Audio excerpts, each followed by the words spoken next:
Өйткені жаяу жүрген уақытта қан айналып, ыстықтап, терлей бастаймыз.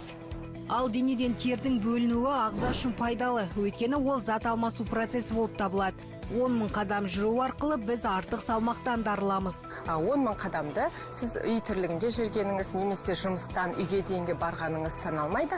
Ол А пунктінен Б пунктке мақсатты түрде жүргеніңіз саналады. Себебі 6000-шы шаттан кейін сіздің метаболизміңіз жоғарылап, ағзаңызда түрлі процестер жүріп, сіздің артық салмақтан арылуыңызға үлкен септігін тигізеді. Қыстың күні адамдар аз қозғалады және суды аз мөлшерде ішкендіктен түрлі симптомдар байқалады, яғни терінің құрғақ болуы және ерінің жарылуы сияқты. Сонымен қатар адамдардың су ішпегеннің әсерінен метаболизм төмендейді де, адам көп тамақ жеуге асық болады және де өзінің қалай семіргенін байқамай қалады. Ал егер де суды көп мөлшерде ішсек, ол жаңағы аппетитті басады да, сіз тамаққа аз көңіл бөлесіз. Жүрек ауыратын науқастарға дәрігерлер дәл осылай таза ауада көп серуендеуге кеңес береді. Өйткені жаяу жүру адамды шымыр етіп, таза ауа өкпеге жақсы әсер етеді.